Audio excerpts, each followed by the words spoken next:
Terrific. So let's each, a roll call. Nancy Nelson. Nancy Nelson, Historical Commission appointee. Thank you. John Cressley. You're muted.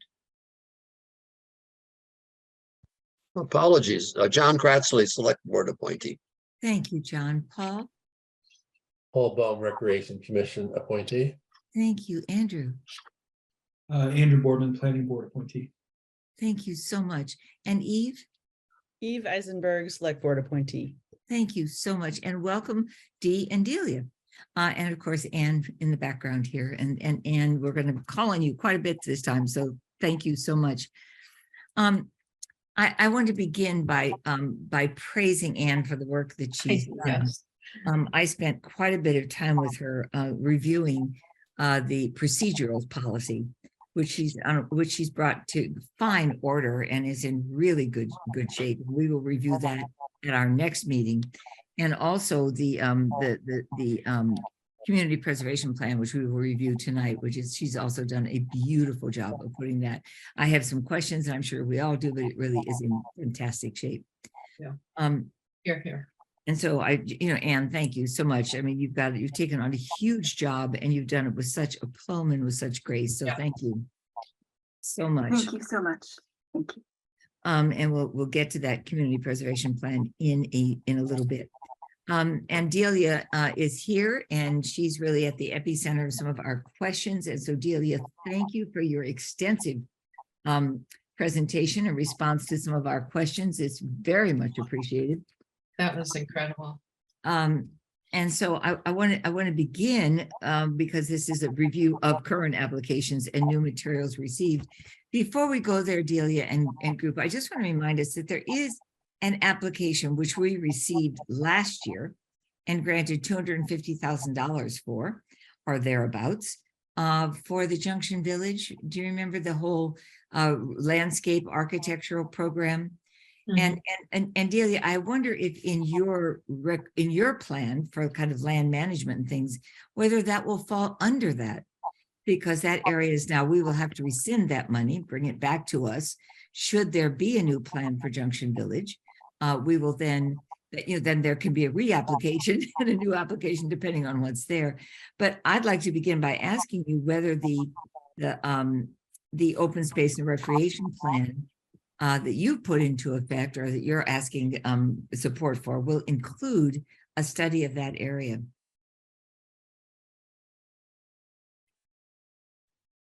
So I'm sorry, I'm afraid that I've got my son's college call. It's a kickoff meeting, so I'm not sure if that's what the feedback is. If it is, Anne, I'm sorry, I can go and turn that phone off. But if you can hear me okay, and I don't have any feedback. Okay, thank you so much. So the Junction Village project is that land is not owned by the town. It is owned by the Concord Housing Development Corporation. Okay. And so what we look at under the open space and recreation plan is we look at public land, we look at private land, and we look at it from an open space and recreation perspective. As I think many of you know, that land was acquired with the intention of affordable housing many years ago. It sure was. Yep. And so where that will fit into the open space and recreation planning, it's a good question, Diane. When we look at, the open space planning, we have our wish lists for open space and recreation planning. And, we tend to look at those, on a very broad perspective. We look at them from the perspective of how do they fit in with where we have existing conservation land, where can they make connections, where are they, near areas of either recreational facilities like at Giroux, or where are they within areas of existing open space, conservation trails, so where are they connected? And then we try to also understand what the other town priorities are for other town needs. So I'm not sure where those, I mean, it's a good question, and I think we would want to look at that.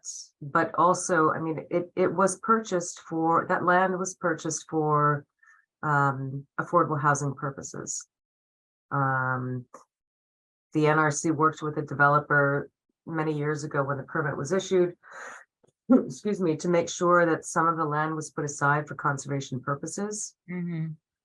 And we would certainly do that under the Natural Resources Commission review of any projects that comes in front of the NRC at a later date for a future project. As far as how that would fit into the open space and recreation planning, I will make a note of that Thank so you. that we can consider it. That would be so appreciative, because since it drops off, since we'll have to rescind that funding, and we'll have to make a motion to do so at the next meeting, not this meeting, because it's not on our agenda officially, so we can't do it Right. at this meeting. But we need to be able to I think I don't want to neglect the very good work that the West Concord Village group did on that land. And while you're not trying to replicate that, I understand, because it requires all sorts of things. I think your attention to, and thoughtful attention consistently to invasive species and everything else that characterizes that land, I think would be really valuable. So thank you so much. So we're on the open space and recreation plan update and questions that we may have about that. I've jumped right ahead of the queue here to ask that, but let me see if there are other questions. Paul. Yeah, on the previous topic. So the land is owned by the Housing Corporation, and the project was proposed as open space and recreation as part of the Christopher Heights sort of combination. So what is the status of the land now? Could some group propose a project using that land with the landowner's permission that would be under the CPC's authority to fund? Absolutely, Paul. It has to be entirely 100% affordable. That's 100% affordable land. And that's how we received it from the state, so that any development there requires 100% affordable development. So that's the first thing. The second thing is if we all remember who were on this committee last year. And hello, Burton, welcome. Nice to have you. Thank you, Diane. We all remember last year that the part of the way that the West Concord Village group was going to be able to take care of that land or address some of its problems was by using the big bulldozers and the big equipment that the Junction Village people were bringing in. So in collaboration with them, they were going to clear some spaces and knock out some things that are kind of in the way. And now, of course, that's not there. And so what we have a responsibility, therefore, to recall that project and put that on hold. Now that would just go into a recreation land open space reserve fund. But that's something we'll deal with, as I said, next time in a formal way. But because of that, it struck me that, looking at the natural resources study that Delia is talking about, that land now in some ways falls under that aegis. Or at least I hope there will be a serious nod to that space. Because we certainly learned from the West Concord Village folks that there are a lot of problems there. So, I mean, I would point out though, Diane, that the open space and recreation plan is really, it looks at, when we're looking at lands that the town does not own, it's looking at prioritizing acquisition of those lands. acquisition of those lands. Correct. And so, we're not looking to make recommendations to how lands should be developed or managed or anything like that. It's really based more on, taking the whole town map as a whole and saying what lands are priorities for the town to acquire for open space or recreation purposes. Thank you, Delia, for that So, clarification. my question was a little different. Okay, Would Paul? the town have to acquire that property for open space and recreation? Could some entity, some community group propose to CPC an open space, a park, independent of Christopher Heights, a park. Aside, I mean, I understand the funding issue. There was the bulldozer, some of the excavation was sort of cost shared in there, but so that's gone.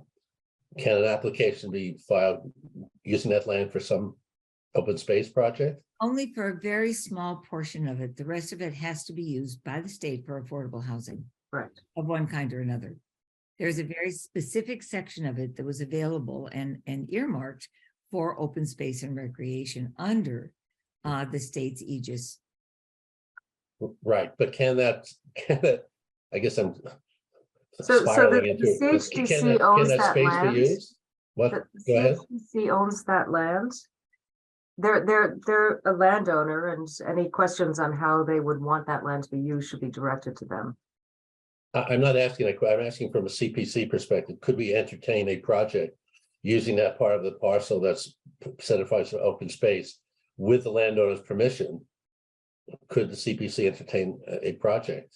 Well, if CHDC felt that it was not in contradiction to what their plans might be for that space, Paul, one presumes that we could enter into such a discussion.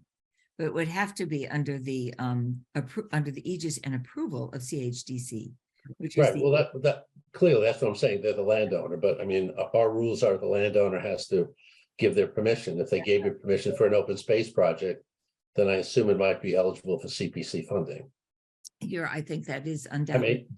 mean, certainly Dealey would have to be consulted because of the technical issues, but Yeah. it's hypothetical. I'm just asking for, And that's a wonderful hypothetical question. Okay, There, there would still be the constraints for affordable housing. absolutely. I mean, that So can't- I think they could be the landowner, but they have constraints that they, right? That they absolutely. they have to huge meet, constraints. so. I mean, it's the land was given from the state to the town, to the CHCC with the understanding that it would be for affordable housing. And that there is some portions of it which would then be have open space and recreational usage, right? Okay, And so Yeah. that's what the Right. West Concord group addressed and looked at. Now, how can we do that and how can we make it more attractive, more appropriate, more useful? I mean, a group could come in and say, look, we'd like to build affordable housing here. Here's what we'd like to do. And we'd like to really develop that land in the following way. And they could present a wonderful presentation for ways in which they'd like to enhance that land. okay, so that interpretation says that you couldn't use the part of that land set aside for open space without the housing part. The housing part has to be part of any development. Absolutely. I mean, the reason Okay. I think CHDC would not say yes is because they'd have to see first how that land was going to be used. I mean, somebody could come along and say, we're not even going to ask West Concord to have to give money for this. That's part of our plan. You know, that's what we want to do. We want to expand this and we want to open up the river. And I mean, who knows? I mean, all of this is a fantasy that lies in the future, Paul. Okay, And- thank you. Yeah, that's your questions are wise and good, but I think that I think that's a fair response. Well, they're good. I'm not sure they're wise, but they're good. Okay, well, John? John, you're muted again. I'm sorry. hon. Is it okay to turn to the application? It is absolutely okay Yeah. to turn to the And application. you have a question, Delia. Mhm. There's some references in here to a state plan. State-approved open space and recreation plan. Is there a relationship between this application and the state plan? Yes, it's directly related to that. So the state-approved plan has been approved by the Executive Office of Energy and Environmental Affairs, EEA. It's a clumsy name, but the acronym is easier. And the state requires that these plans be prepared in order to guide open space and recreation planning, but also to be eligible for certain state and federal grants. Yeah. This plan is an update of the prior 2015 open space. Yeah, now I see why I now figure out my question that I wrote here. When does the state expect it for us to have grant eligibility? Every 7 years, they need to be updated. So there's no state deadline. Oh, 7 years. Okay. There's no deadline. You know, if you miss the deadline, which we have, ours expired in February, we're no longer eligible for certain state and federal grants. And this would enhance, this would make us eligible. That's right. Right. So for Yeah, right. example, we received the $500,000 for the Land and Water Conservation Funds grant application for the Assabet River Bluffs acquisition under this plan, and also $400,000 from a land grant for the October Farm Riverfront acquisition. We would not have been able to be eligible for those, you know, $900,000 of state and federal funds without this plan in place. Right. Thank you. Good questions. Any other questions, Andrew?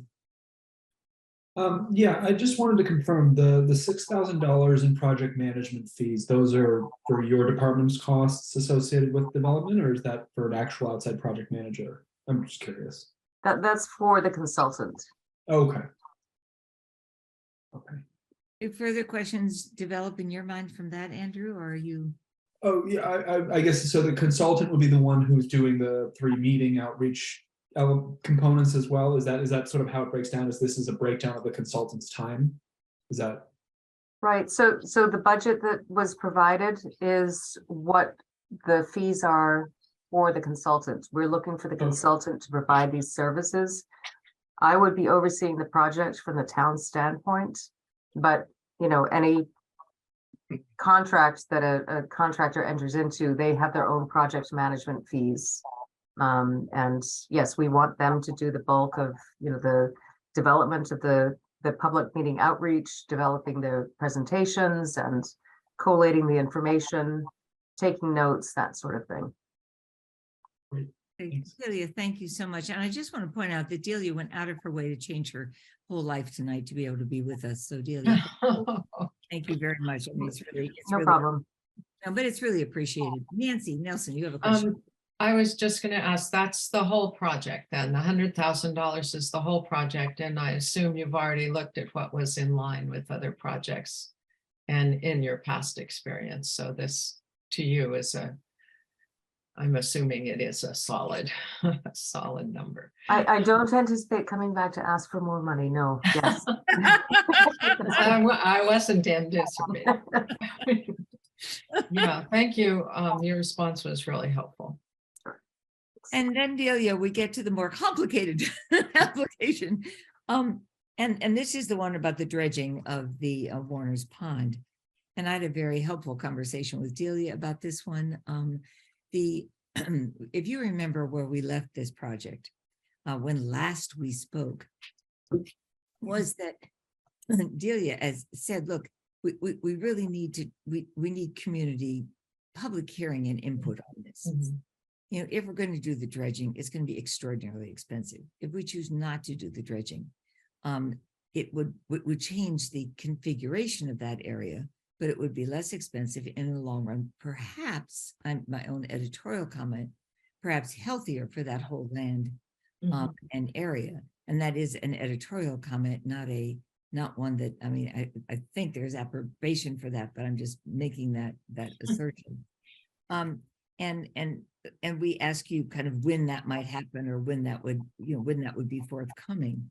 In a subsequent conversation you and I had, you said, well, look, we need to put some money aside for this, so that if in fact we need to move forward on the dredging, because we've already bankrolled quite a bit of money in participation of that dredging, we're going to need this additional money if we're going to go forward in that direction.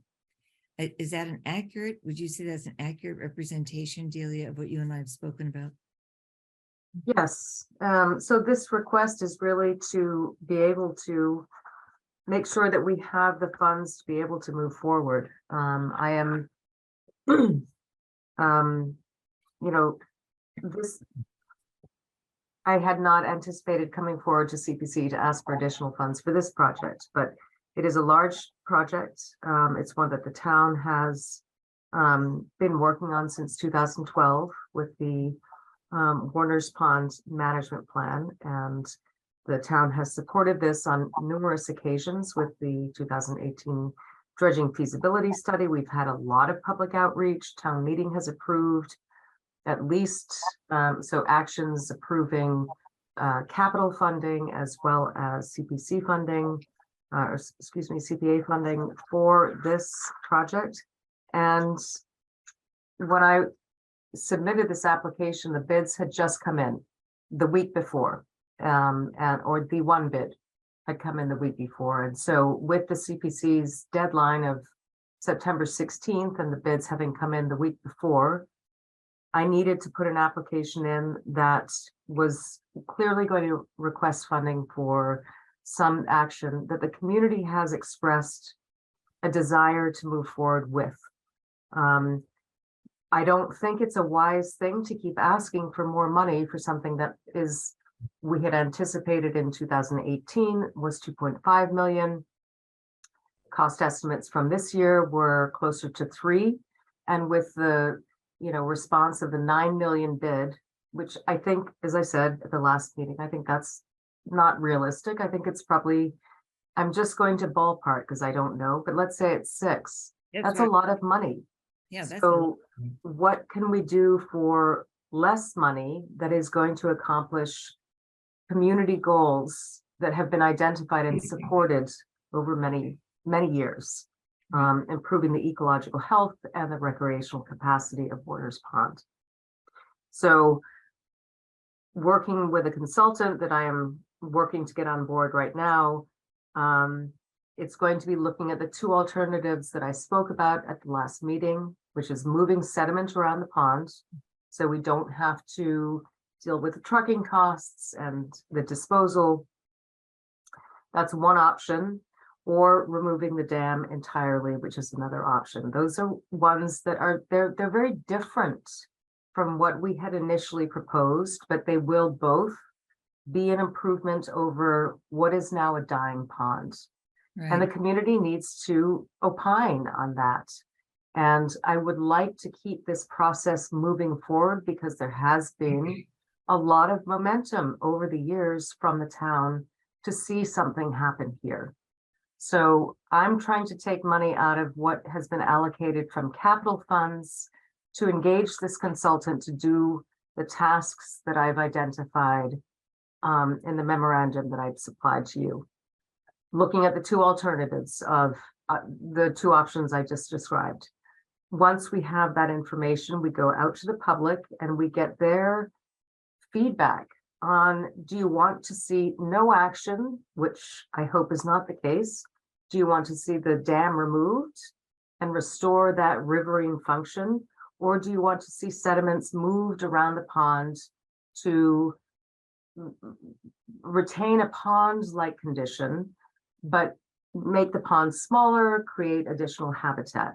They're viable options within the scope of what has been looked at in the past.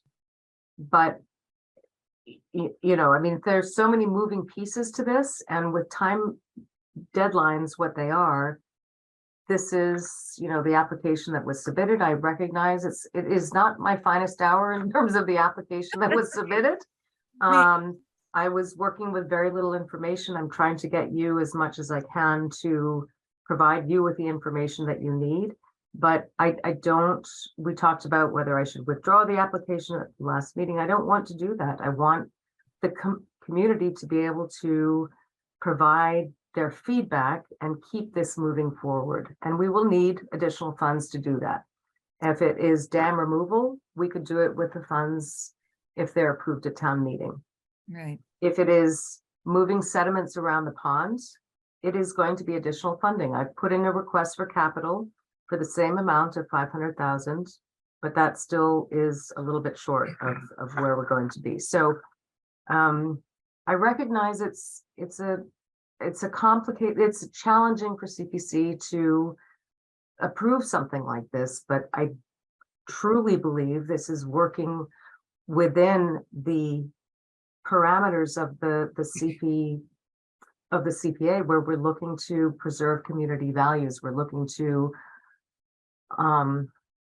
it is all about open space preservation and recreational capacity. So that's a very long-winded response, Diane. That's Much more. gorgeous, Delia. And I think in many ways, it's a placeholder. You can always reduce the amount of money. I mean, should you not need all of it, you can always come back and say, actually, guess what? We don't need all that money. Increasing it, you can't. So, I mean, this just puts you in a position with the consultant to be able to go forward if a solution is arrived at by you and the community that allows us to move forward in a way that takes advantage of the resources we put aside before in combination with these, to kind of create a solution. I want to remind people who maybe haven't dwelled on this property for as long as some of us have, which is that the Boy Scouts are also involved in this, because there's an island out there and they're used to being able to, it's been a kind of a long tradition that they go out there and they spend the night out on the island. And so there's all sorts of emotional traditions within the town that also play a role in this property and this space. And it's terribly important that we be aware of that, so that were we to present whatever we present, we are aware of the kind of the sentiments that surround this, of which I've only become aware over the last number of years when we've looked at the Giraud property and that particular pond. So I see we have lots of good questions. So let's start. Paul, would you like to start? Yeah, so just a bit of a point of order. I think Andrew and I were sort of assigned to be the grand inquisitors on this project for the last time, and we never got a chance to ask our questions. Oh, I'm sorry. Really? Yes. No, we didn't, because Delia came in with a presentation that was different, and it almost felt to me like the application was being withdrawn or revised, and so we were expecting either the application to be withdrawn or revised. I'm not sure. So just with that as a preamble, I do have a series of questions. I'm trying to make sense of the application in front of us, Delia. I don't know if there is an application. There seems to be application A and application B. So there really isn't a project being proposed. There is a choice of two projects that we don't know which one's going to proceed or what the costs are. And I understand that both of them are going to require money, but I'm just sort of making a comment. What is the application in front of us now? Strictly speaking, we have to review an application as opposed to, I don't know.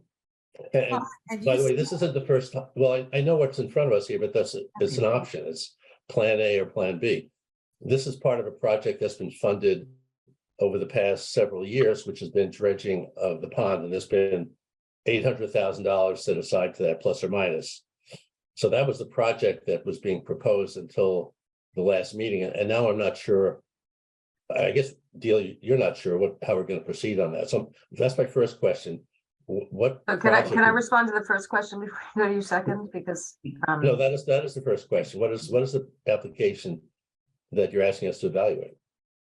So I think that what I'm asking for is for additional funding, and the whole point of the project all along has been to restore Warner's Pond for ecological health and recreational capacity, and that's not changing.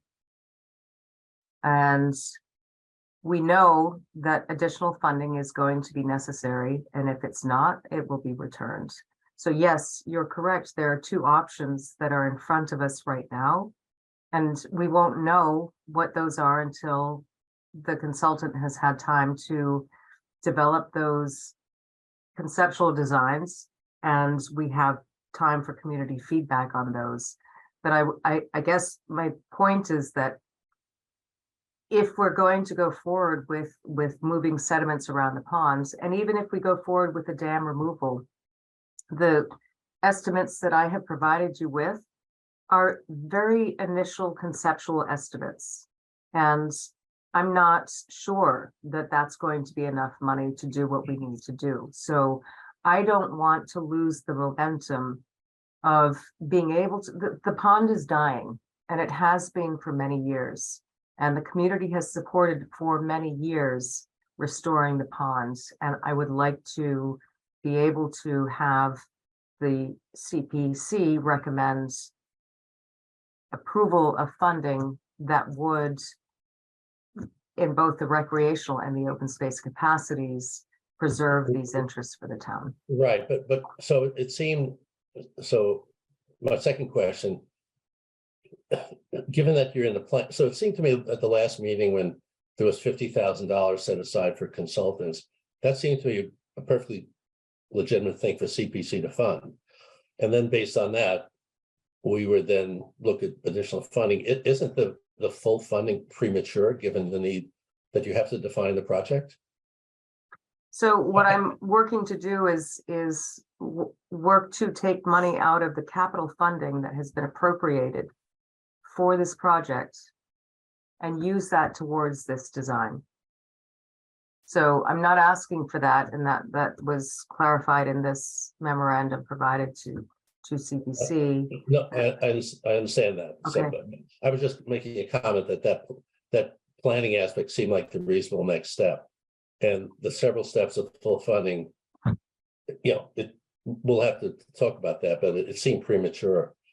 I get that, Paul. I do appreciate that this feels like it's kind of, a moving target and it's a little bit on roller skates, but I get it. currently there is a surplus of funding in CPC's budget right now. That is not always the case. Being able to secure that money and use that towards a known goal and purpose does not seem like a bad idea to me, but that's my opinion, and I'm just, Right, that's right. your If we decision, didn't- but If we didn't spend the money, it wouldn't be spent on something else. We'd go into reserve anyway. It wouldn't be lost. But putting that aside, you just mentioned that the cost estimates in these two, in the letter you just sent are their ballpark. I mean, it seems to me that those could be, the final cost of either of those alternatives could be prohibitive as well until we know that. but Paul, they're always ballpark. They're always ballpark until they go out to bid. Oh, I know, but right now we have a $9.5 million for dredging of 30,000 cubic yards, and your plan A here is dredging of 55,000 cubic yards. Now, granted, Not the taking it out disposal of the is different. pond, which is where the cost lies. Right. So it's different. So, but we don't know what that cost is going to be, and I think, so I think it's you admit that. The last time you spoke, there was a no action alternative, like do nothing. Is that off the table? You mentioned about the dying pond. I'd like more information on that since the pond's been around for a long time.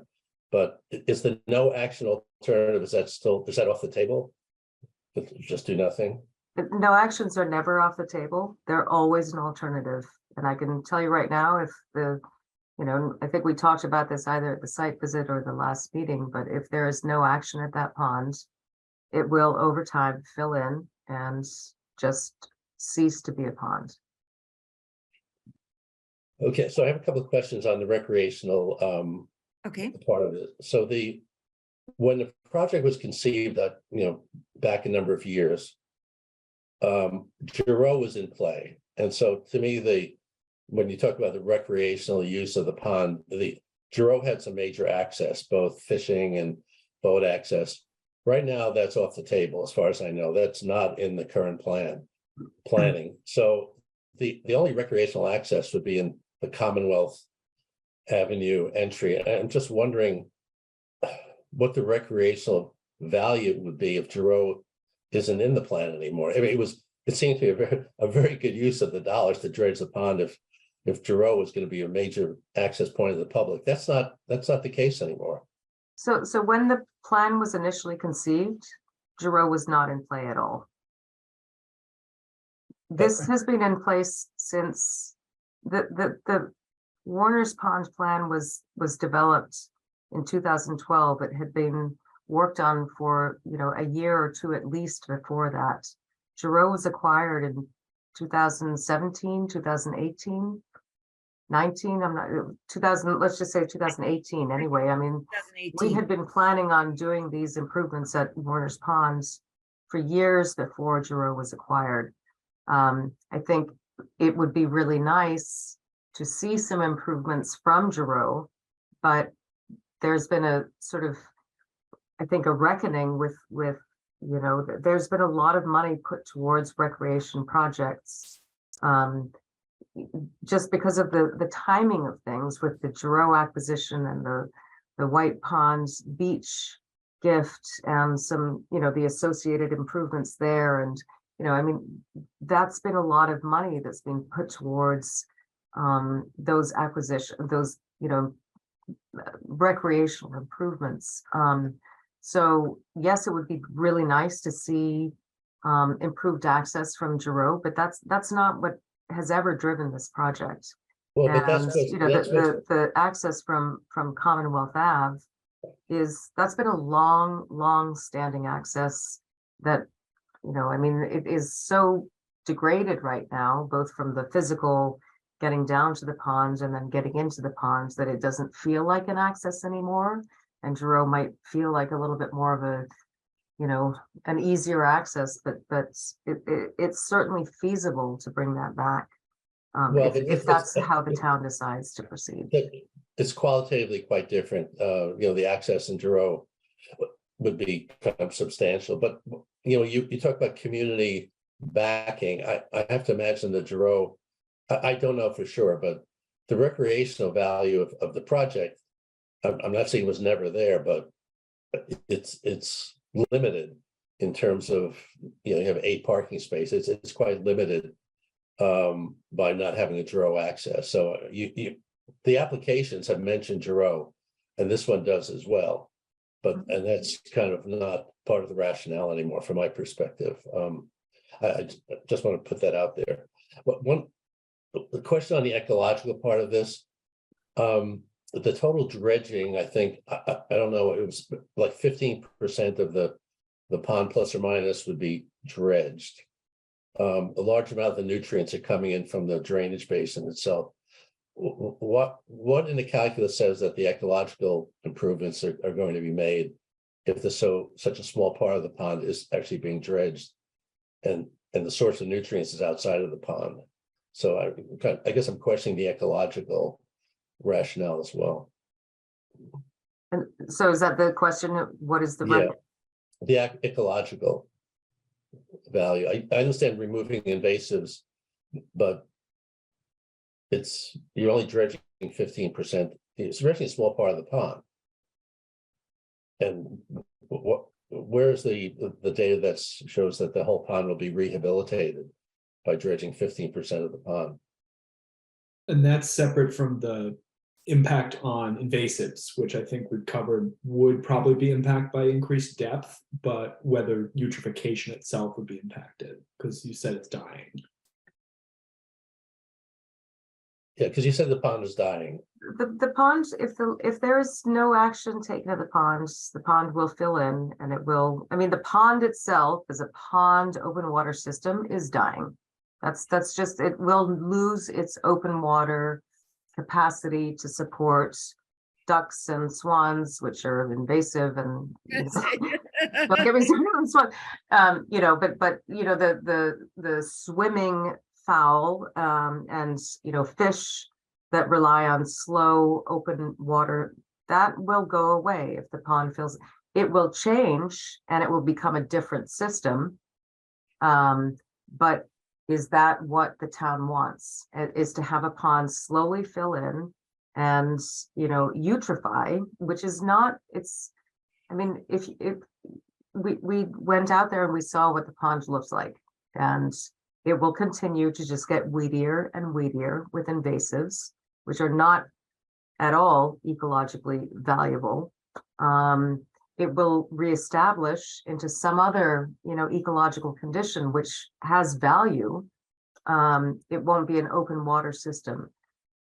As a, you know, it can be, it's a manipulated system right now as a pond, as an impounded pond, it's a manipulated system. It can be improved to be dredged in certain ways. Some are more expensive than others.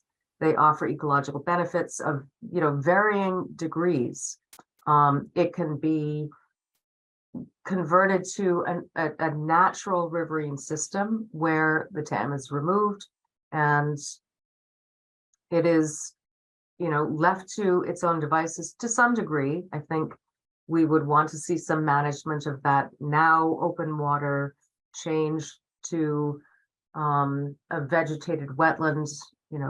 We talked about this at the last meeting where it was retaining, people want that open view, manage it as an open meadow, a wet meadow. These are options that would be evaluated. I don't have answers for those because those are. I understand that. My final comment is, we're not losing the money. If we're not spending it this year, it goes into reserve. And so based on the planning that you have and the money you already have in there, I don't see how the project would be, if you decide to go forward, it would be impacted by waiting a year to really figure things out. And then, Diane, with that, I'll pass the baton. Thank you, Paul, so much. Eve. And then John, Andrew, and then Burton. I'm just going to be quick. I have a couple of simple questions and then one difficult question. I was able to read a little bit more about Warner's Pond in the 2015 Open Space and Recreation Plan. And I learned about the Stewardship Committee of 2004 and the 2010 Warner's Pond Watershed Management Plan. But I'm kind of wondering if there's any kind of coalesced information database or narrative since 2015, because you guys keep talking about all this, has been funded, and I find bits and pieces of information here and there. But is there available, that information somewhere online, maybe? Yep. So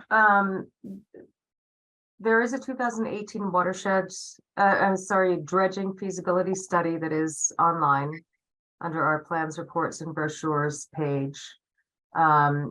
There, as part of that study, there was a public forum, and I can send you the presentation if that's helpful. And then as part of the permitting that we did over the last year, we held a public forum to re-engage the community to explain what the options were. And I'm happy to send that presentation along as well. I was just thinking if there was like a news report or something, somebody's blog that described it all. No, That's I'm sorry, okay. there's not. And then my second question is the new OSRP consultant do this work as well? The Warner's Pond consulting work, because it seems pretty much aligned. Right. So the open space and recreation plan update would go out for bid, and it would be evaluated on qualitative criteria. I doubt, well, I'm not sure actually, it's EA, forget their full name. It's EA Engineering and Environmental Services, I think is their full name.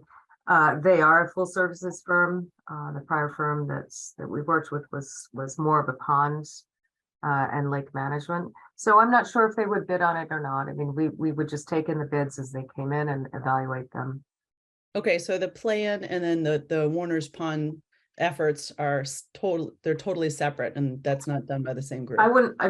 They're not, I mean, they might be done by a different consultant, but it's all under the aegis of this division. I mean, I'm directly involved in both of them. Okay, third question. Is there, and this is probably more for Diane, is there like a trust, an open space trust similar to the housing trust, where we can just bank a lot of cash that the planning people can get to when they're eventually hiring people to actually do construction work or destruction work or whatever happens? Eve, that's a wonderful question. They can't just get to it, but we can put aside funds and we can earmark those funds for housing or recreation and open space and or for historic preservation, particularly if we've not met our 10% minimum in each of those areas in a given year. We can put it in a general fund, the kind of a holding fund, Or we can put it in a very specific area and say, this is something we'd like to do. We don't think we have the right application for it right now, but we'd like to go forward with that. It then requires time because somebody has to come back and make that application, but those monies would be available to us. Okay. I Yeah. think I understand. I might have to hear that again sometime, but here's my final question and I'm lowering my hand. This is just more whimsical. I was biking with my daughters and the bike path, and I noticed all that work that had been done next to the pond that didn't even really seem like it was finished yet.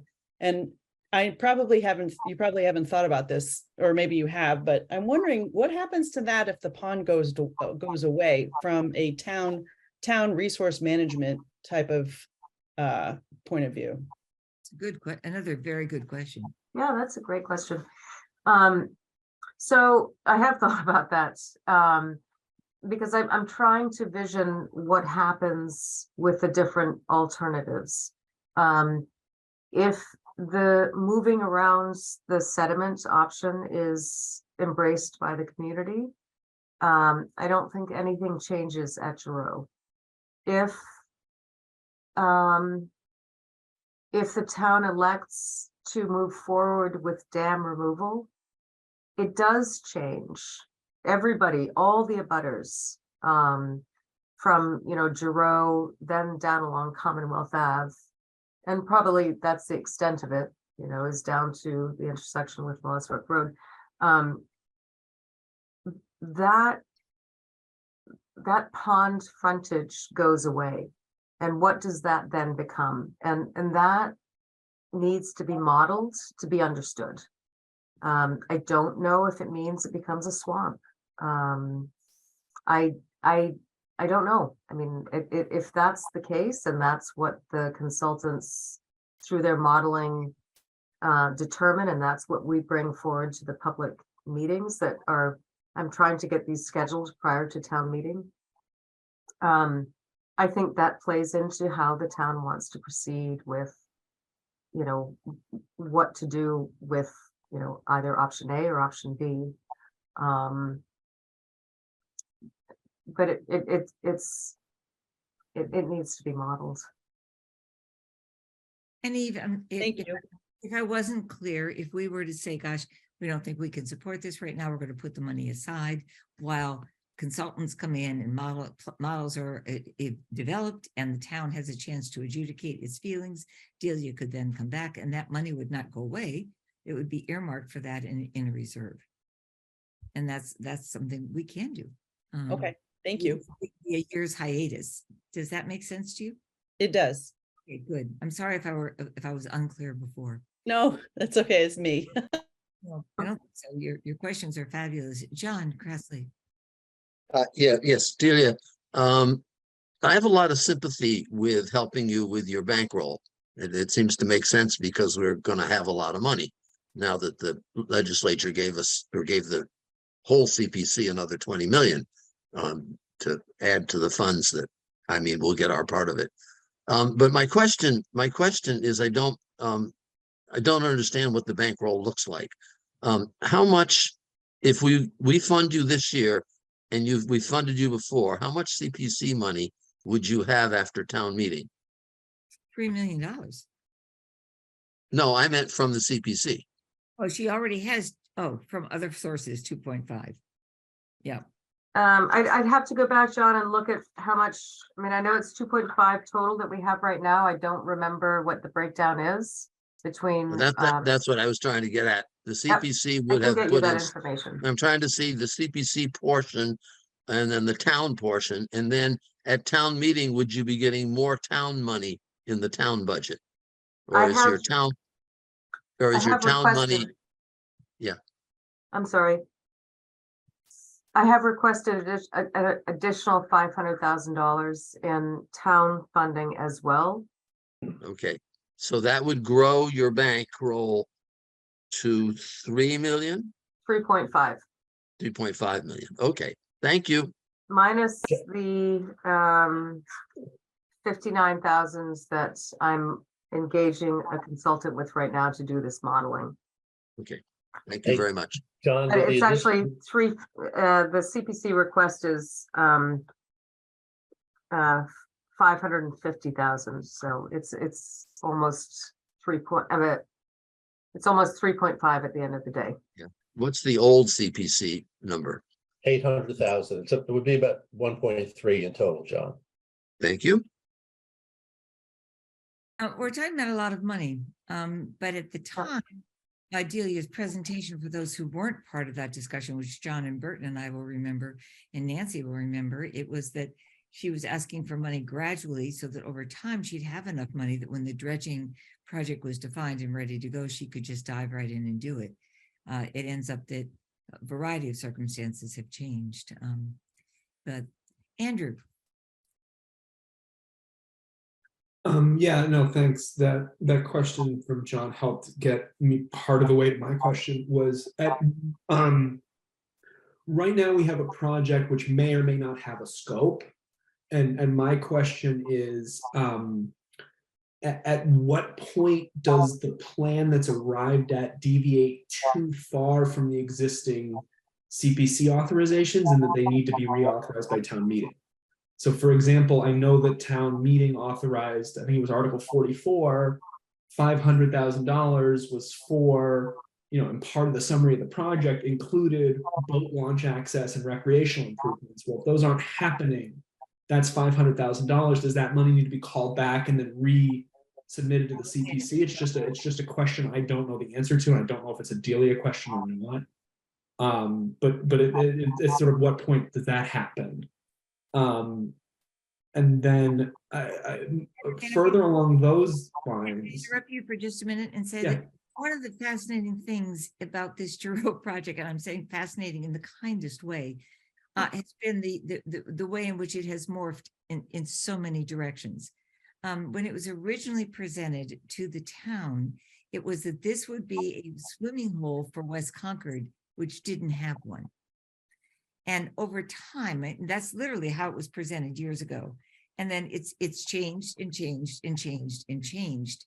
And so your question is very apt. I mean, what was a move many years ago is somewhat different than what we're looking at right now. So I just want to assure you that you're not, that you're right.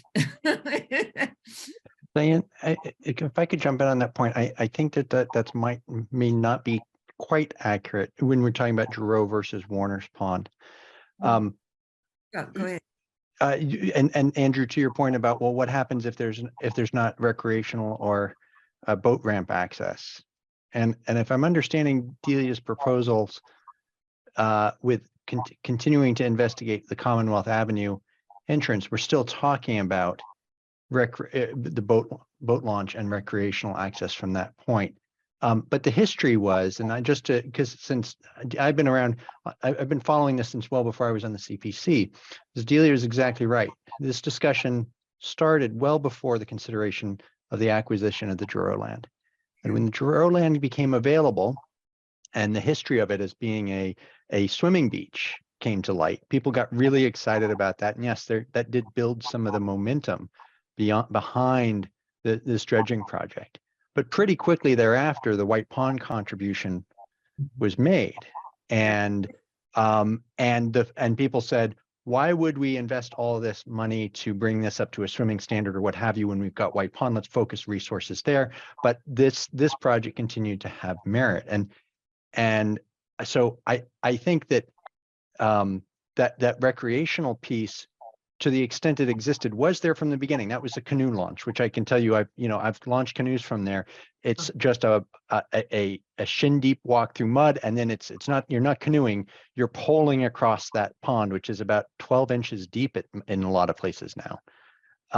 But that's still part of what's being proposed. I just want to make sure there seems to be this tying to the Giroux project, and this originally wasn't tied to the Giroux. That's a very fair emendation of my comment. Thank you very much. I actually meant the same thing, but I didn't say it as well. So thank you, Burton. I was say, Andrew, I'm sorry I cut you off. Please keep going because your question. No, and mine wasn't necessarily tying to the Giroux. We're literally just once the plan moves away from boat launch at all, does that become a problem where everything has, and it's just, I don't know.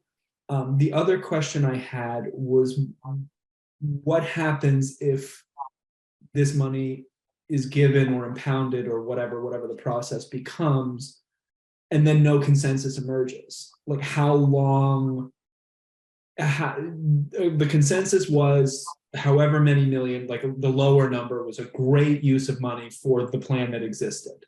Now, all of a sudden, we're asking for almost as much money to get rid of the pond entirely, or a little bit more money to cut the pond in half. You know, all of a sudden, these alternatives are fair. Even the reasonable alternatives are fairly extreme. So, you know, the hope is to get public forums together in advance of town meeting. So the answer won't be for when this committee needs to make a funding decision. It'll be maybe for when it actually has to go and be presented before town For the meeting. town meeting. Might be the first time a lot of people are hearing that the scope has even changed. No, So, it's just a question I had of process and And whether this might be premature. that one thing I can tell you is that each project has 30 months. During which time it has to either be expended or returned. And right now, one of the things we're doing is bringing back some of that money that hasn't been expended. That's part of the very cleanup work that Anne is doing, actually, with that long list of resources that are sitting out there. But essentially, there's a 30-month proviso. And if after 30 months, the project is not, we have not had, assurance that is moving forward and being spent appropriately and then it reverts, or we certainly have the opportunity for it revert to the CPC funding. So there is a limit in terms of how long this thing can kind of float out there. And so that's not unimportant. Nancy, am I wrong? No, Nancy, you're muted.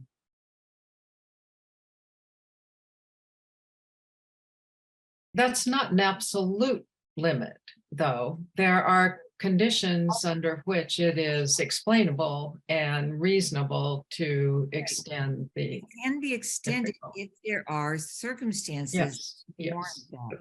But by and large, that's the kind of, Yeah. those are the bookends around the project. And that's Right. actually in the CPC language and it's in the state Right. provides. Well, and this project's been extended. Oh, Yeah. this project has been, but certainly not, I mean, we've been working on this project for quite a while, as you can Right, hear. right, right. A long time. Yeah. And it was always planned as a multi-year funding process, and then we had a pandemic. So I think everybody understands the extension. Right, right. Yeah, Can I just respond to the public notification comment? I mean, I don't know if I mentioned at the last meeting, but certainly the intention as part of this. I would like a robust public comment on this. I don't think that Mhm. 10 or 50 people should be making this decision.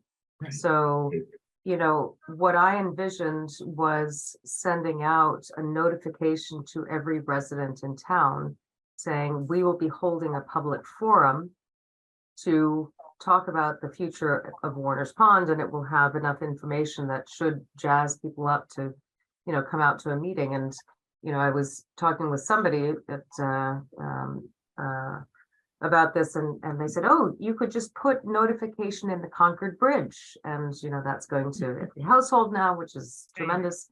And that was a thought, because it's a big cost saver. But maybe we do both.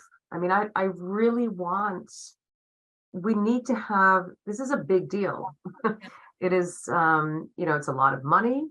It is a change in how things are proceeding over what we have talked about at town meeting and in public forum in the past.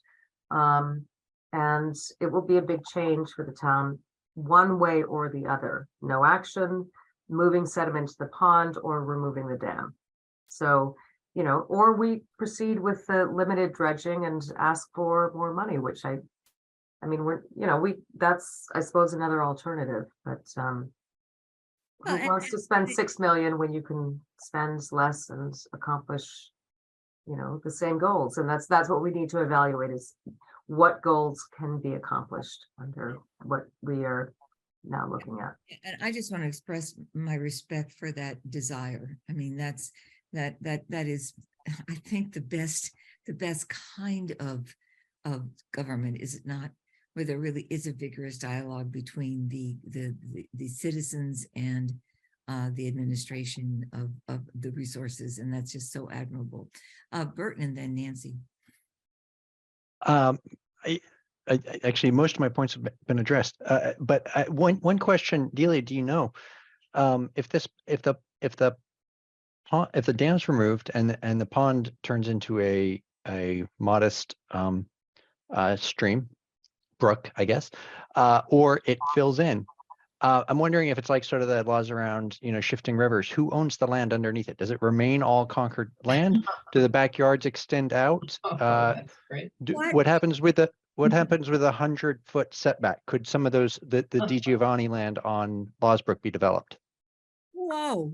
So great question. You guys are full of really good questions. The GIS map shows that the limits of Warner's Pond are owned by the town.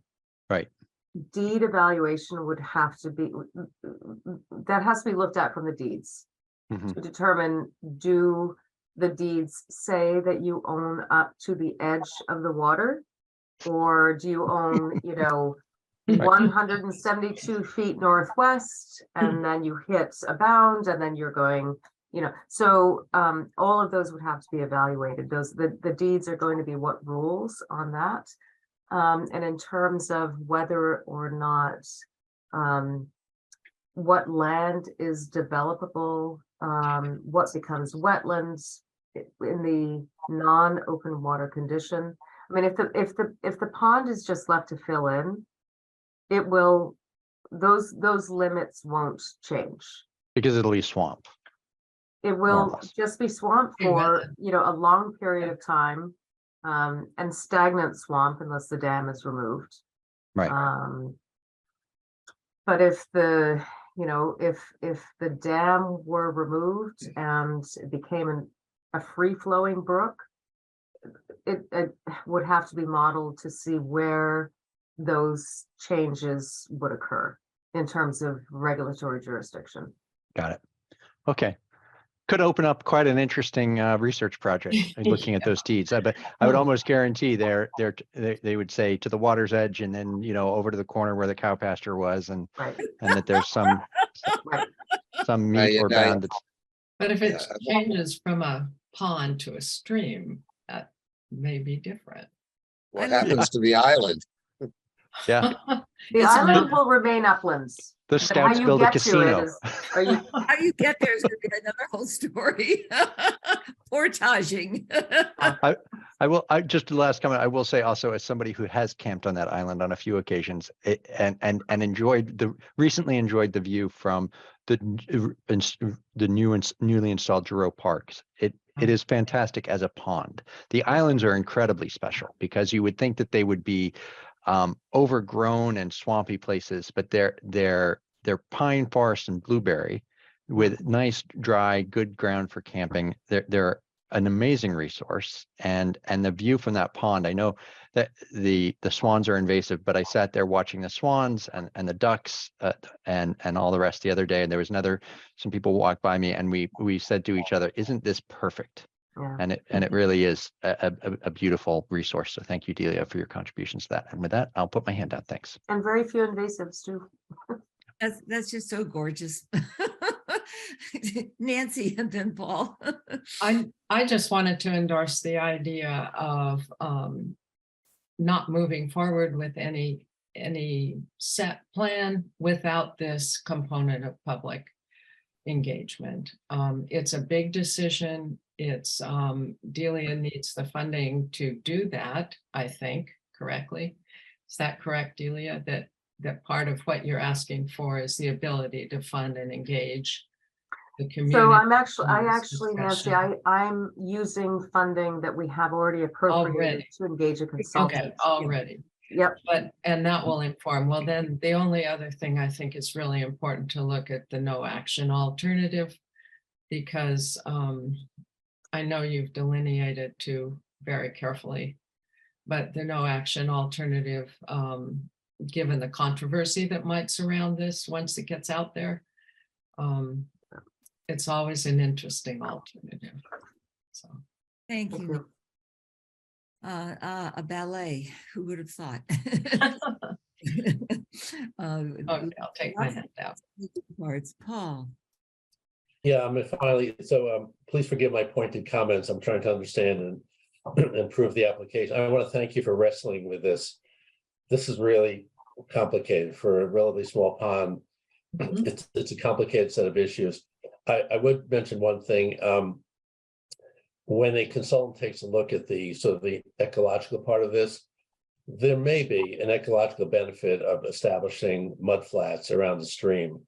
It's a different habitat, and it may not look the same Right. from Giroux. Right. But in terms of birds and biodiversity, it may attract a whole different set of waterfowl and wildlife by having mudflats, because there's a lot of food down those mudflats. So, you know, it's just a thought. It's called the net environmental benefit. A lot of these projects, you look at the net environmental benefit of various options. So there could be some improvement by establishing a stream. I just want to mention that I think that's an important component Right, when right. discussing this with the public who thinks that the only option would be keeping it a pond. That may very well be the case. But changing it to something else could actually be beneficial as well. I don't know. Yeah, So that's a great point. And I would say under both conditions, mud flats could be accomplished, and you are 100% correct that they are high ecological value. I mean, they're full of, you know, crustaceans and insects, and you have all kinds of wading birds. You've got egrets and herons and, you know, sandpipers and all kinds of things that will come in and feast on those. And that could be accomplished under both a stream, you know, a reestablished stream condition, as well as modified dredging that moved sediments around the pond. yeah, so instead of a beach at Giroux, you'd have a bird viewing platform. Yeah. Right. Right. Love it. Delia, thank you for the time. Thank you for the helpfulness. We realize this is very complicated, and your patience with our questions and I thank you. I really appreciate the additional thoughts and comments and feedback from the committee. yeah, and the thoughtfulness of this committee continues to impress me so much. Thank you, Delia, so much. Thanks. Okay, John. Oh, are you waving goodbye to Delia? Just thanking her, waving goodbye. Anne, I wanted to clarify one more thing before we go any further. Last time there was some confusion about the public hearing. And I have now had a chance to go back to my old calendar and look to see that I hadn't entirely lost my mind, and I hadn't, which is a great relief. We are not having a public hearing on the 29th of November. We are presenting at the FinCom public meeting on the 17th of November. And the FinCom has actually called us forward to do that, and we shall. There'll be another public hearing in January for the regular warrant, but we will not have a public hearing on the 29th. And I'm going to have to present at the FinCom public hearing. And anybody who wants to join me and support me, you are very welcome to do so. When is that again? On the evening of the 17th at 7 o'clock. It'll be both virtual and in person. We might use the 29th, however, as a committee to just cement, you know, our final sensibilities about the projects, nail down some recommendations, and go forward from there. And do a reading over the break or the holiday of the CPC procedural manual, and just a chance to review that so that we can nail those two things. So we will have to change the website because it says that we're going to have this public hearing on the 29th, but we're not. The only point I was making the last time, Diane, was that we always did have one. And so Yeah, it means we're abandoning it this year.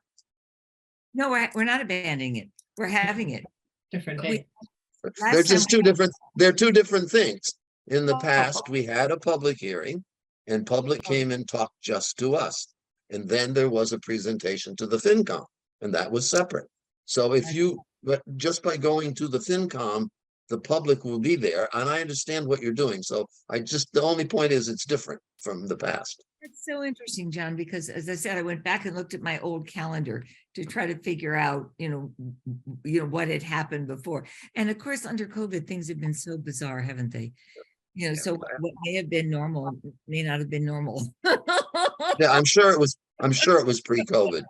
Because I remember, I think Burton might remember, we went to one of the elementary schools and we opened it up and every presenter came and the public who were interested came.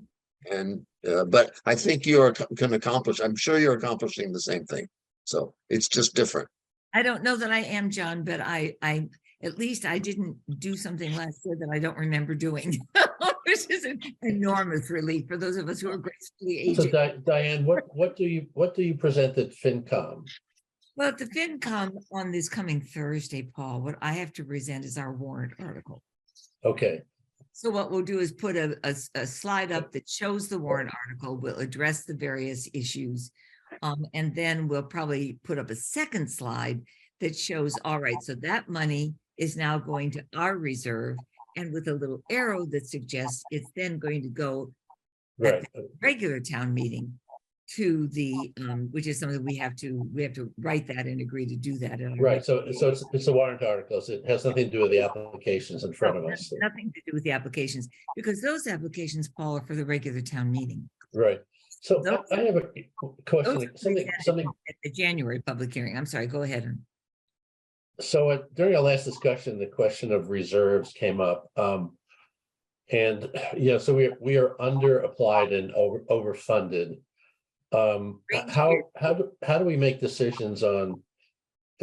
Is this part of a deliberation process? How do we bin the various excess money, general reserve or specific reserve funds? Is that? That's what I Slated. hope. That's what I hope, Paul, and thank you for asking that very good Yeah. question. That's what I hope we will do on the 29th. is to- Okay, To begin to sort that out a little bit. On the 29th, we're going to have to decide, we're going to have to put forward a warrant article ourselves to say that we're going to give that housing reserve money if it passes in the town meeting, special town meeting. We're going to have to get that one ready to then go over to the Concord Municipal Affordable Housing Trust Fund. We're going to have to review, and then we're going to have to make some deliberations and some decisions about the existing applications to see whether we can fully fund them, or believe that we should, believe that they're appropriate funding. And see if there's anything else that we need to ask from any of our applicants before we go forward. thank you. And it would be nice to get that done earlier rather than, mid-December. I mean, it would be fantastic. Because the warrant's going to be due before then. So that's presently the plan. Thank you. Someone said the very nicest thing about this committee the other day. They were saying what a really smart, they had sat in on this meeting a couple of weeks ago, and they said, my golly, that committee asks good questions and probing questions. They have really read the applications carefully. And, that is the reputation of the CPC, that you all are living up to it with such aplomb. Nancy? Well, I may ask a silly question, but if I can ask a question about the Assabet River Bluff Community Housing request for $400,000 additional funding, correct? So They're not asking for additional funding. They're asking for what they asked for to begin with, which is $100,000. right, today CHDC is asking CPC to reconsider accepting an amendment to this initial request to increase the amount to 400,000. Where did you see that? On the meeting materials, and it was 5 slides What? from the community preservation folks. Whoops. At what time was that on? I mean, I've read everything right up until 6 o'clock tonight. I don't know. Maybe I was looking even later, Oh my but I saw this and on page 3, it said the additional funding can accelerate the project schedule. So did anybody else read that? Because I'm confused about it. I literally have not seen that. So, and I Okay. read every document I could find on our website. Okay, I don't believe that that's anything new. I think that was part of their presentation from before, since I haven't received anything since their Well, presentation. it does say October 18th, but it also says they're requesting additional $400,000.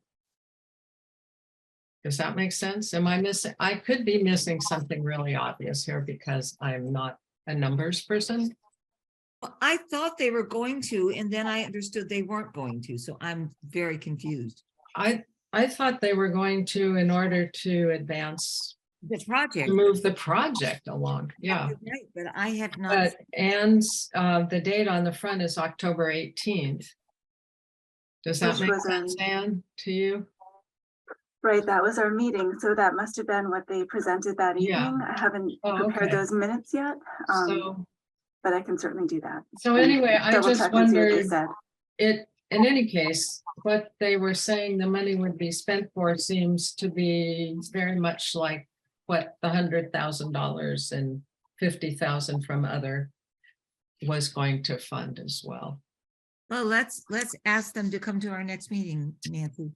I may be wrong, and No, somebody here may have looked at this and can straighten me out, but I had to ask the question. I do. Thank you so much for asking. I'm stunned because my last conversation with Lee Smith was that they were just going to ask for the regular amount that they originally requested. And Oh, well, that's interesting. Maybe this is old news then. I don't know, but we'll ask them to come to Okay, the next meeting and see. okay, okay. Is that all right? Yeah, it's fine. Thank you. There was an awful lot on that meeting documents list. So. And I read, every letter and all the support and everything else. I didn't know there was that was there. So I'm so grateful. Okay, okay, thank you. We don't know how much the state is giving us yet. So we can't make any, final deliberations about money because that's all being, and Anne, can you tell us when you think that's going to, I know it's imminent, maybe tomorrow, today, tonight? Oh, tonight. Ooh. Big night. So I did check in with Gail Dowd, and she was preparing the final numbers. She was still reconciling her books. And according to the CPC website, or the Community Preservation Coalition website, state funding would be distributed today, but I haven't heard anything from the town on that. So it's premature for us to figure out how much money we have and what we can do with it. Right. Even though Do we're we know what the town part of that is yet? When No, does we that don't. come? No. When does that come? No, we're still, that's what Gail Dowd is working on. Today, hopefully, but We've not. we've usually known this ahead of time, Paul. You're absolutely right. We've usually known it in early November. And this is now Well, mid-November, and I thought we were talking about the state share. There's a town share and then the state. I'm talking about both. We've usually known, we've usually known certainly the town share earlier, and then Right. we've got the state share just before this meeting, actually, usually, and we've been able to kind of cobble it together. But that's not the case this year, so. Hmm. I So know let's, that they're switching over to a new system too, with okay. all new accounting numbers. So it's a busy time for them. Mhm. So Anne, can we please go to the community preservation plan review? And I'm sure you've all had a chance to look at it and read it through. You can see what an expert job Anne has done in terms of addressing things. And I have 5 questions. So I'm going to exercise the prerogative to ask those questions first. If you could pull up the document for us, Okay. that would be fantastic. And perhaps first go to page 8.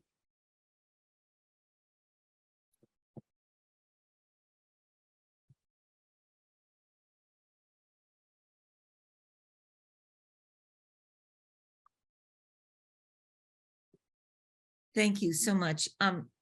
There is a comment here which I'm not sure I understand, and it says that Concord's general budget appropriations are made each year by the annual town meeting based on projected revenues of the upcoming fiscal year, plus the state match. The town of Concord fiscal year or budget year extends from July 1st to da. And then it goes on to say, usually these projected revenues are augmented by an allocation from free cash, which is a portion of the unreserved fund balance of CPA funds from the prior fiscal year. Now, I have not understood that it was under free cash. I thought we had a reserve fund of our own. No And way.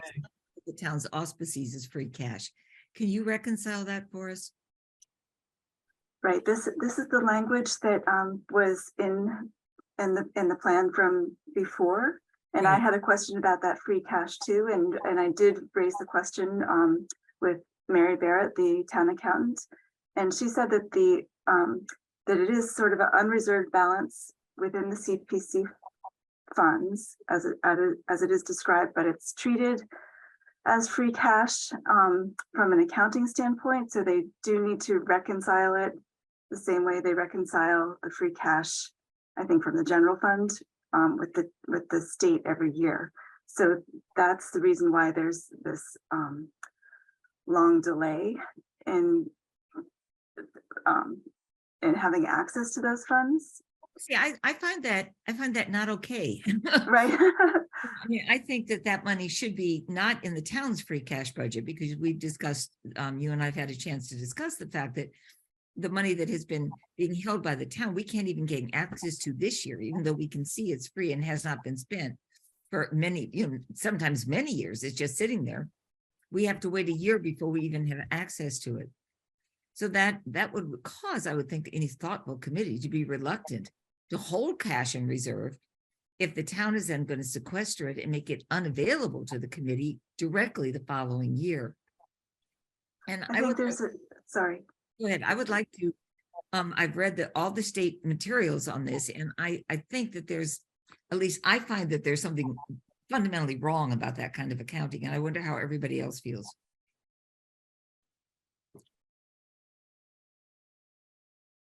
Does everybody understand what I'm talking about?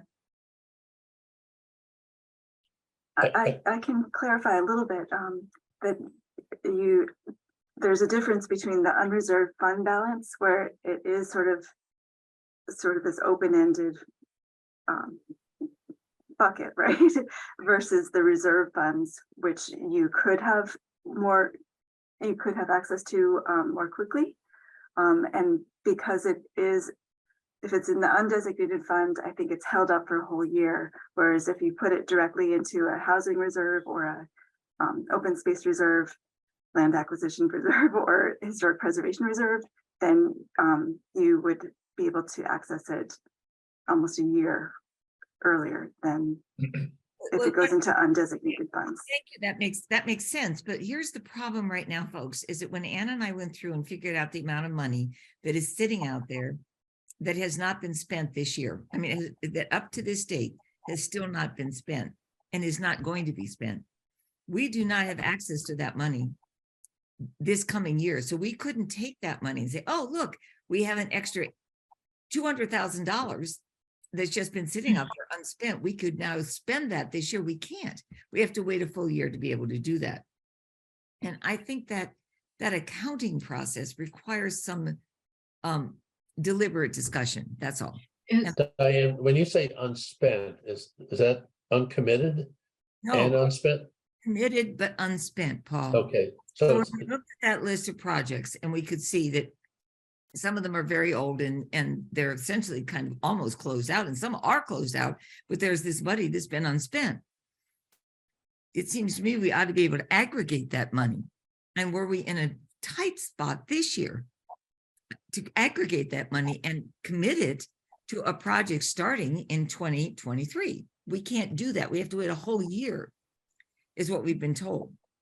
Is it, We have Unless a you put it comment. into a reserve fund, I think is the stipulation. I'm sorry, hon. I think unless you put it into a reserve fund, and then you would have access more quickly. Yeah, but we don't put it in reserve fund because we put it for a project, but that project then was not drawn on. So when we figure out that accounting, it seems to me we ought to be able to rather quickly gain access to that money, since it has not been drawn upon by the applicant.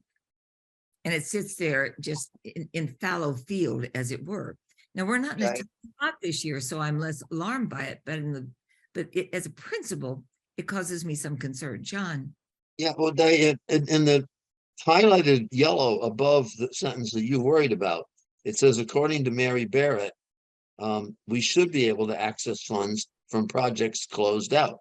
Right. So right away. So I take it is there 3 different categories, specific reserved funds that we can get access to, undesignated funds that have this problem of a year delay. And then what category is this closed out project money? Now, I'm just hearing Ann say it could be put into a specific reserve and used that very year as part of a specific reserve. That may be one trick or technique to Right. take these unspent monies and get immediate access to them if they're put in a specific reserve. Is that what you understand, Ian?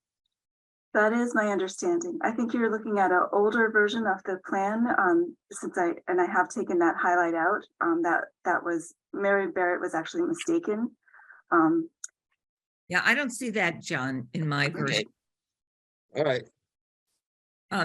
Any rate, I think it's something we need to look at, and we need to discern why the accounting works that way, because I think the CPC in a tight year should be able to have access to unspent funds and not have to wait a full applicant year to be able to gain access to those. And so Totally agree. Totally agree. I mean, I just like to figure out why that is and see if we can't address this. And I don't know to whom we address it, whether we ask our town manager to come and talk with us about it, or what we do. But I think for future funding, it's something we ought to address. Eve? Well, actually, that was my question. Who do we address this to? And you just said you don't know, so. Right. I mean, I think we probably ought to ask Carrie to come in and talk with us about it.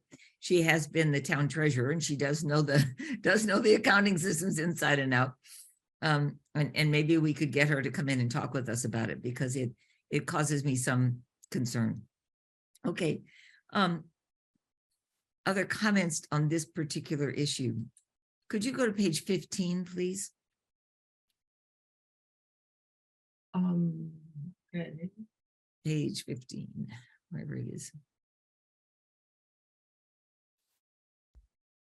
Okay, on number 2, I think we need to edit this because it says that the CDC is currently working with a Grantham group to construct an entirely affordable assisted living development on the site. So we need to fix up the state-owned land there, because that's not happening.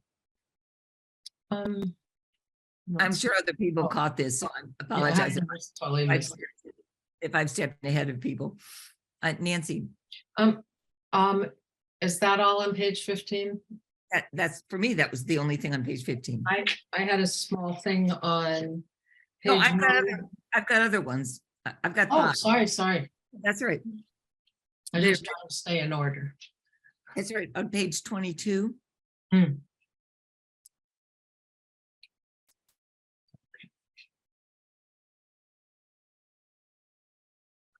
Is this page 22? Fantastic. Just for our own edification and in terms of consistency of language, needs of the 250-year revolution celebration is called Concord 250 celebration.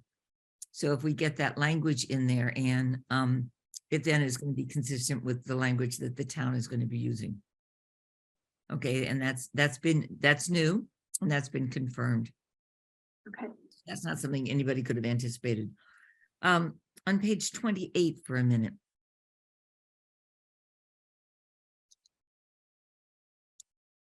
So okay. Improve trail access and safety in partnership with the town. I'm reminded of the Reformatory Branch Trail. And I'm wondering about the language of improved trail access and safety in partnership with the town. I think that and I just would need everybody's wisdom and advice on this one. Does this fly in the face of the town vote last spring to not touch the Reformatory Branch Trail and to keep it as natural as possible? And of course, then I think of the old rifle range and other trails that we've really done exactly this, improve trail access and safety in partnership with the town. So, do we need to say improve trail access when appropriate? Well, Appropriate in Diana, part- if I recall the discussion around that, and I don't have either that article from town meeting in front of me or the select board's letter endorsing the same with respect to the reformatory branch trail. It wasn't that there couldn't be improvements made for accessibility and trail surface and the like. The idea was to, specifically with respect to that single trail, minimize any removal of trees and to leave it in its natural state. But I think maintaining this, even the proponents of the article talked about making improvements to the surface as necessary to make it more accessible, or what they viewed as being accessible. So I think maintenance is an appropriate term here. I Okay, do too.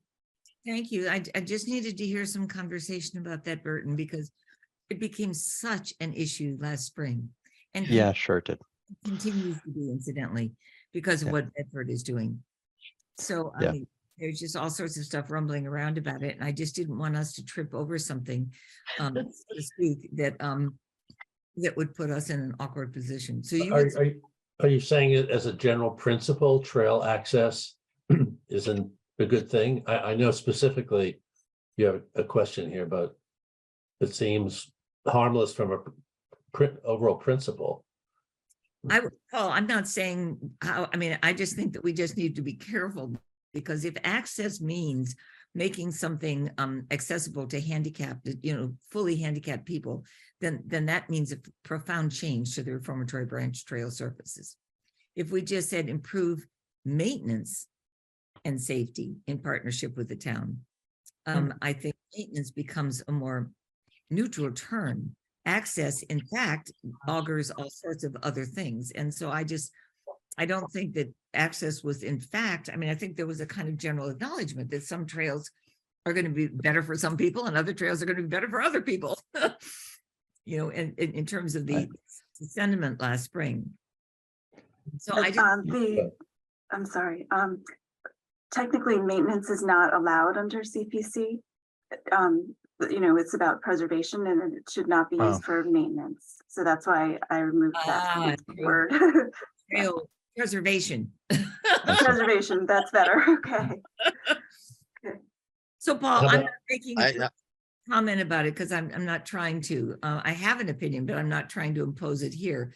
I just want to make sure that we're not doing something that we find trips us up in the future and somebody says, well, look, you said here, that you were making it access. So that's something you need to do, If Yeah. if you just said safety, that would also include improved trail access, potentially. It's a broad topic. Yeah.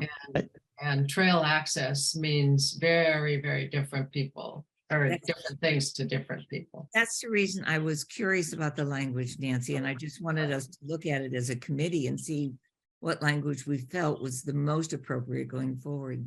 John? Oh, I just think it's a generic term and doesn't really have any political danger for us. Okay. It's a generally good goal. Of course it is. Yeah, Andrew? Yeah, I was just gonna say, I would read access as anything going along with a trail. Getting people to a trail is access. It's not access. You're not creating your own live wire. So I wouldn't worry about it, at least the way I read it. Okay, Me too. I'm happy to ignore the language. I just wanted to make sure that we vetted it in terms of the very vigorous discussion last spring. Yeah. Okay. Then could we go please to page 35 and 36? This is, we can skip this, and you and I can talk about it offline. It's simply a comma issue. And it's not going to impact the meaning of anything. Okay. So I can bring that up with you separately. Okay, and it does, literally does not influence alter the meaning of the document. So we can vote on the document without it's just a punctuation preference. Okay, other comments from people who've read the document? Nancy, you have some. I had one on page 9, and it's something maybe I can talk to Anne about.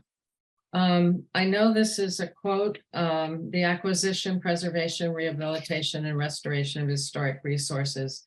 I know this is a quote, but I've been concerned about language in the plan that doesn't explicitly call out landscapes as a historic resource, and I know this quote didn't. So maybe we can discuss, you know, the geeky definition of cultural landscape, historic landscape, historical site. This quote doesn't really include landscapes unless you call it real property.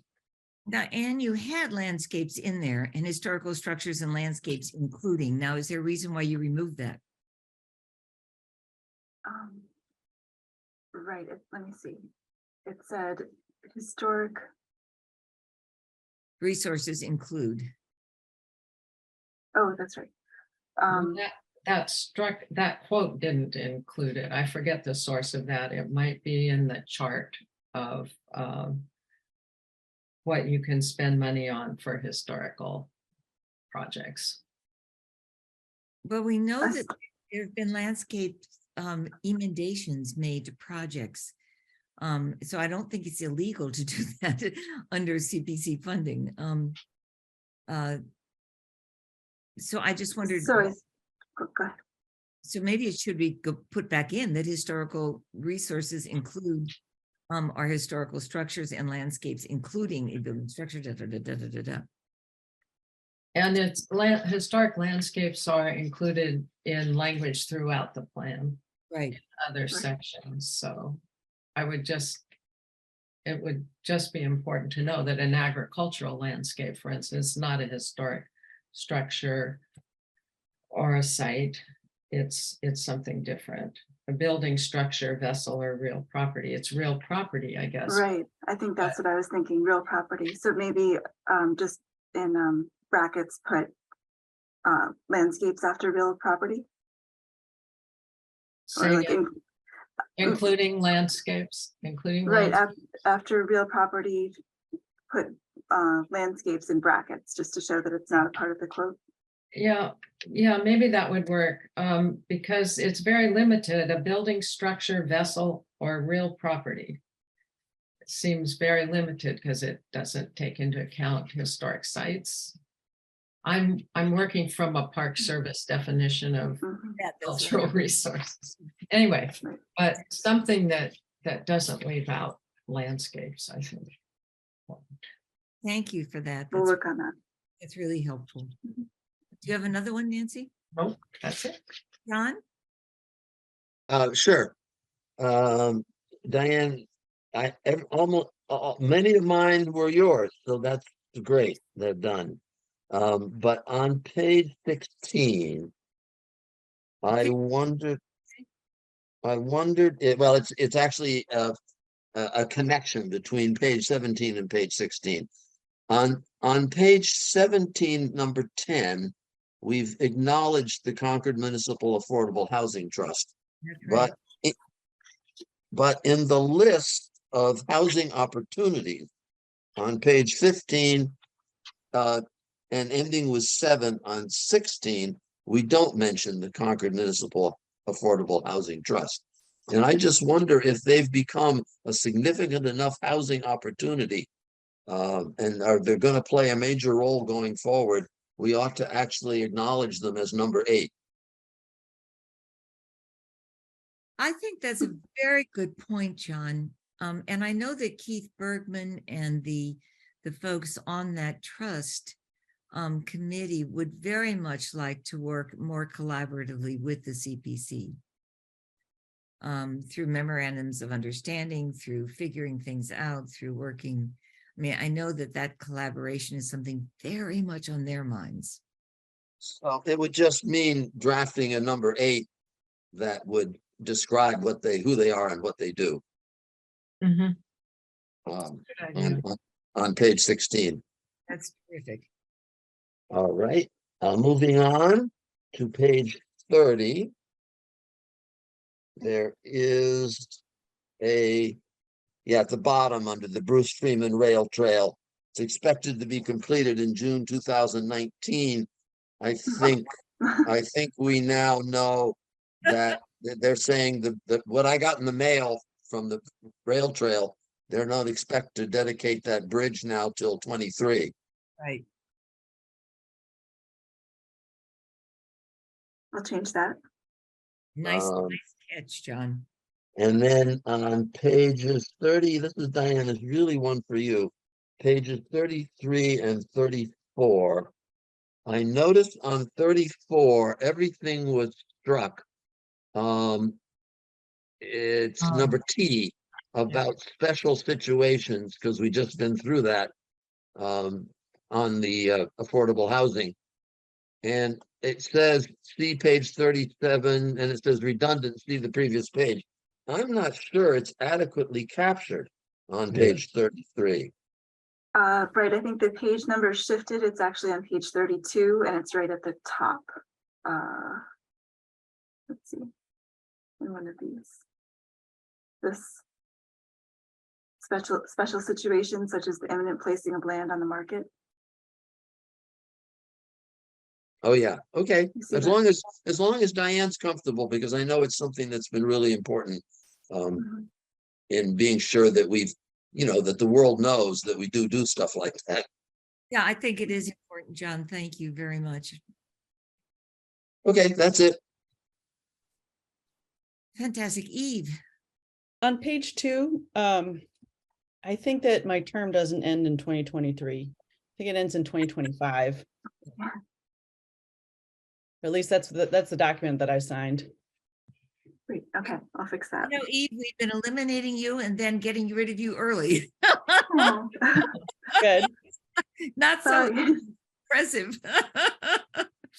On page 23, on the third paragraph.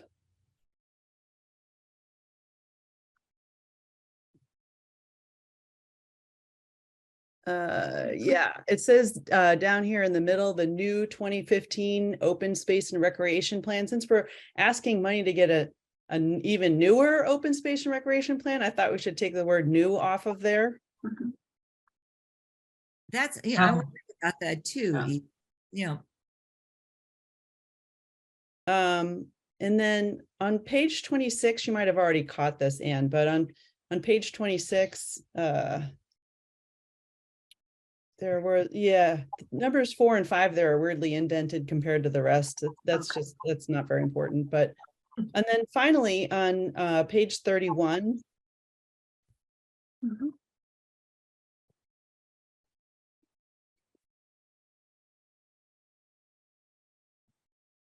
Do we need a number 6 that talks about the bike path here, since we're putting a warrant together to get money to improve the bike path? It just, maybe it wasn't so important last time, or I don't know. I don't even really know what I'm talking about, but that's what I thought. This is part of which section? I'm sorry. Criteria for project. Criteria. Oh, Recreation opportunities. It just seemed to me to be a list of things that we were working on. And yeah. I thought the bike path could be added, or I don't even know how you'd phrase that. It's not a criteria for project review. The bike path is mentioned on the previous page, right? As a Right. priority. As a Yeah, I don't, At the bottom, number 9. I think it's covered. Particularly once we have it as 23 and not as 19. Yeah, I think that's okay. Okay, anybody else have any commentary? And all of this, as you know, is not a criticism. It's all just what happens whenever one edits. Okay. Of course, yeah. That you've done just a gorgeous job, and thank you so very much, because I know this has taken forever. And I also want to thank the committee for your patience. I know there were a lot of people who just wanted to review this a long time ago, but by giving Anne the extra time to really go through this, I think we've all profited. Yeah. by giving her the chance to really look it over and use her experience. Incidentally, she's receiving an award on Thursday night for her work in this kind of world in her previous place. And so, and our congratulations to you. That's great. That's really exciting. Great. Okay, other business. Now, I thought we'd approved the minutes of 20 and 27 of September, but Diane, just a quick question sort of related to this. The procedures manual, that is in progress, as you yeah, mentioned. it's been edited, but we didn't feel we had time for people to read it, Paul, so we'll do it at the next meeting. So as I said, it's up there now, or it will be Okay. up there. I think it is up there actually, and then everybody can read through that and we'll look at that one at the next meeting. Yeah, okay. And that means that all of Anne's work, which has been so incredible, now can all have, all come together. And we will have two very sound working documents. Yeah. And that's so impressive. Okay. So I have a tiny thing. Yeah, of course. Tiny. I was asked to research this idea about whether or not CPA funds could be used to fund private projects. And I looked around, and the Community Preservation Coalition, I'm not going to get this centered right, but if anybody cares about it, the answer is yes, depending. So this is really good, and it talks about when it can be used, and it addresses the anti-aid amendment for lawyers who have heard of this before, maybe. I thought it was really useful. Once again, the Community Preservation Coalition is really valuable. Isn't it amazing? Maybe, Anne, we could put that up on our website. That would be fantastic. Yes, okay. Thank you for doing that. And for those who don't know what we're talking about, it has to do with whether if you owned an historic home and you wanted to be able to apply for funding because it was on the historic register and it was a recognized property, and yet you really couldn't take care of it yourself, could you apply for funding? That doesn't mean you get it, but you could apply. And that's not an unimportant thing. And Paul, that addresses some of your concerns about public outreach to be able to use funding. And that's that's all not unimportant. So I believe we'd already okayed the minutes of 20 and 27.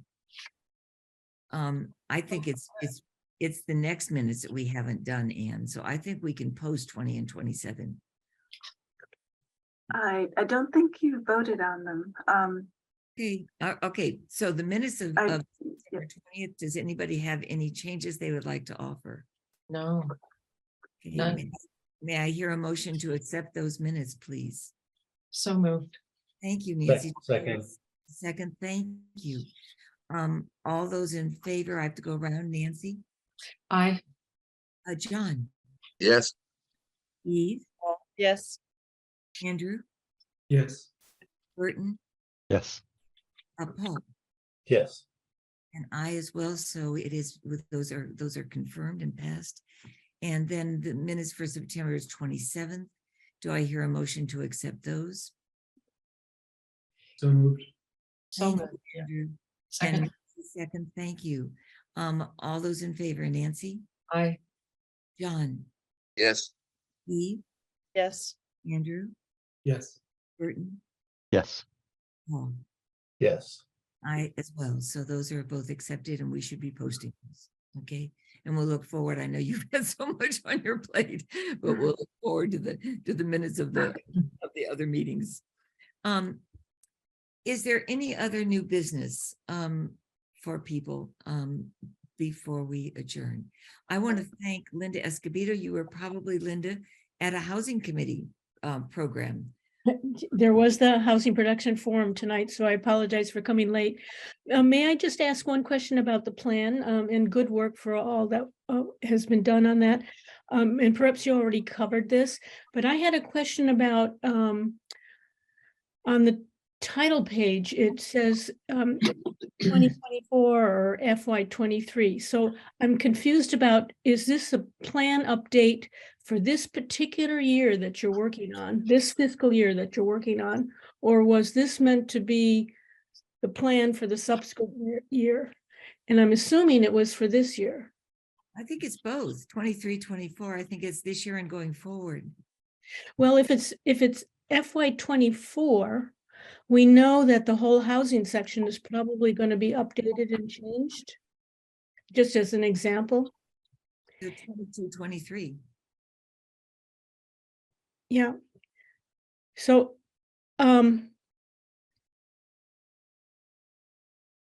So I think it's the town meeting in 2023, but the funds become available July 1st of 2023, which is FY 24. Did I get that right? but, typically the CPC updates this plan each and every year, or mostly they have. And I thought the plans were always for the current fiscal year that you were operating on. Well, Dee is here. Dee, can you address this? Hi, Dee. Yep, hang on a minute. No, I can't. Oh. Okay. I can't either, Linda. Your Okay. command of this is impressive, but I don't remember doing as thorough a review of this as we have this year. No, There was a period of time, however, where we were looking at them each and every year and updating them. The other thing while you, however you deal with that issue, the other thing I noted, and again, I apologize if you already discussed this, with what you're calling a procedural manual being now separated. Is it referenced in any way in the primary document? Yes. That it is, okay, good, okay. Yes. Page 6 and page 32. Yeah, good question, Linda. And by separating it out, it's really fantastic because this procedural manual is so helpful for anybody applying now. I mean, it's just really fantastic. So it would sort of be both documents, not only in the narrative, but maybe somehow on the cover should reference each other document so they know that they need both. That they need both. Let's hold everybody's hand. You're exactly right, Linda. Because the process is not not readily discerned by the outsider, as Dee always reminds me. Diane, people have no idea what the CPC does. Anyway, thank you for letting me insert my comments at this point. Oh, no, it's wonderful. Dee, do you have any comments to make about what we've done tonight? I think I have to say, I'm so glad that we had the conversation about the pond, Warner's Pond, and the amount of information that I learned tonight about some of what is being considered. I'm so in favor of getting a meeting out to the public. I think that's very important. And otherwise, nothing else. Thank you. Thank you. Now, Paul, you have your hand up, and John, you do too. Is there a comment? Paul, you wanted to add something? Well, yeah, it's a little other business. I've had some offline conversations with Anne about how we classify projects in particular. And this is not for this meeting, but I just want to throw that out there. We have 4 categories of funding, but yet when we list projects, we combine open space and recreation. I'd like to take a look at that and actually have 4 categories and listing them. The reason why I say that is because when we combine open space and recreation and we count them 50-50, we tend to put anything in the recreation category, even if it's part of open space, when in fact the plan, the types of projects in the plan under recreation can be quite different. So I'd like to see if we can separate, if we can, like Bruce Freeman Rail Trail is a recreation project. That's how it's listed in the plan. Other open space projects are clearly open space. And the reason why I say that I'd like to capture the funding we're putting into the recreation category more accurately. That's prudent advice. I think we also have some projects which are just recreation or just open space. And Correct. we're capturing open space with the hope that it will also be used for recreation. So then that's where the slash works. But recreate, look at Delia's open space and recreation plan, that it says recreation, but it's not, the recreation category is quite different. It is quite. It's active recreation as opposed to passive recreation. I mean, it's very ambiguous. I'm just trying to get the ambiguity out of our classification. Paul, we'll have to discuss it. One of the things that I'm remembering, of course, is the Aspet River Bluff project, in which we talked about that as open space and recreation, because hiking trails are going to go in, and an opportunity to really use that in a way that is vigorous and physical and part of staying healthy. And that's part of recreation. So, I mean, I think that as we discuss it, we're going to have to figure out how we parse those distinctions, or whether we want to parse those distinctions. Yeah. And I'm taking my lead from the plan.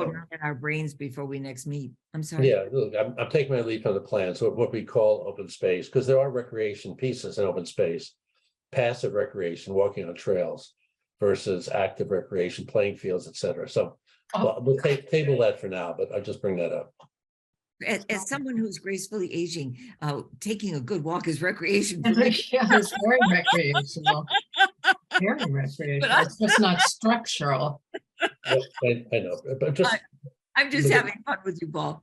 Okay, thank you all so much. Do I hear a motion to adjourn?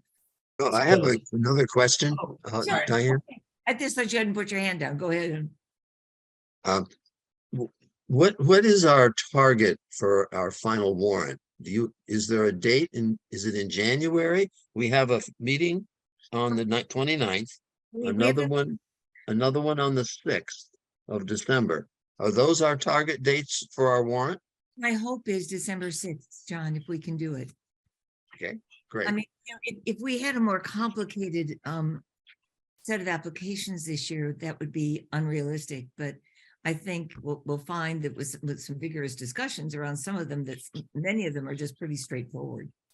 And so if we can nail this by December 6th, that would be a great relief, I think, and we could get those, into the town and get them vetted by Carmen and the select board and others, okay? And do we have a January meeting? There is one on the books. And it is January 3rd, but it's my deepest hope that we don't have to have that. Okay.